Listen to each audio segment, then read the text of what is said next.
Hello and welcome to my channel. My name is Gabrielle Elizabeth Johnson.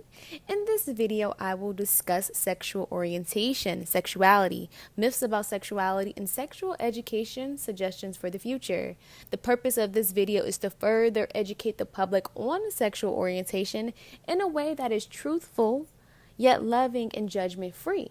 So I will be giving you some facts about my different objectives. Some of them might include statistics or definitions, right? But I will also be doing a short spoken word for the different categories of my presentation in a way that I hope resonates with my listeners. So, what exactly is sexual orientation? Well, sexual orientation, as defined by the book The Psychology of Human Sexuality, is the unique pattern of sexual and romantic desire, behavior, and identity that each person expresses. So, see, sexuality isn't just about sex, right? Attraction doesn't mean purely physical, it is just as much mental, emotional, even spiritual. They are all interconnected, okay? You can't separate one from another when talk about sexual orientation. Sexual orientation. It isn't just about sex, it's about attraction, emotions, and most importantly, love. It takes courage and strength to walk in your truth. Never let the expectations of society overshadow what's in your heart. When talking about sexuality, it is very important to be open-minded and to always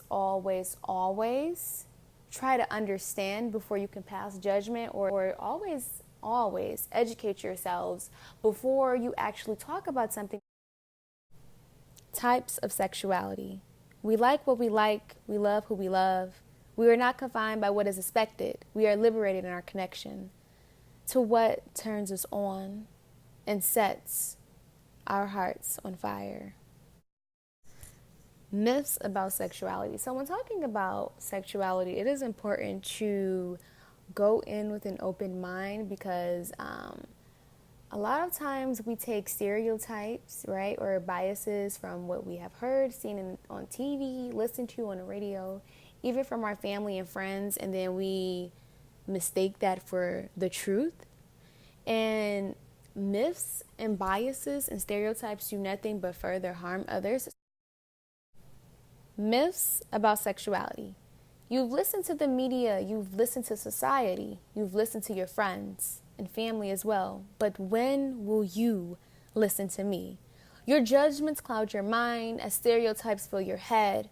Your preconceived notions have trapped me in a box that I was afraid to escape, but not anymore. I am free. I'm redefining your broken truths to release me from the handcuffs of society's expectations. Phrases to avoid. So like I said earlier, when talking about sexuality, it's very important to be careful about the type of phrases you're using. So for example, saying that, oh, being bisexual, oh, it's a sexual preference. You know, it's saying that, it's saying that, oh, this person is bisexual because they made a choice. You know what I mean? It's kind of saying like, oh, well, you chose to be gay. You chose to be bisexual. You chose to be a lesbian. So any hardships that you face, it's your choice.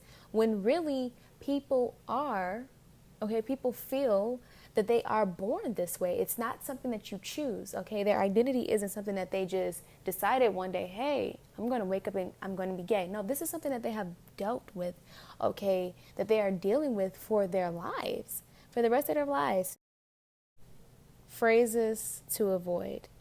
Even in your political correctness, you still find ways to shame me, belittle me, dehumanize me, and lock me into your closet, stuffing me away, silencing my voice. Tell me, do you see a person or do you just see a label? Statistics. Statistics, calculated in numbers, bounded by biases, split into categories, separated from the masses. Is there poison in your percentages? Or is there passion, compassion? Or are you simply here to reiterate that there is something wrong with me?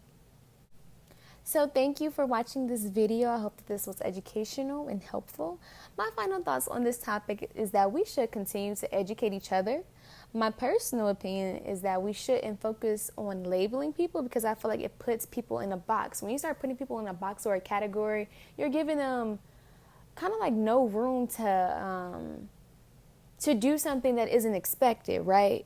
I feel like as long as it's not illegal or against another person's free will and it's respectful, I believe people should love who they love, and love shouldn't be defined by labels.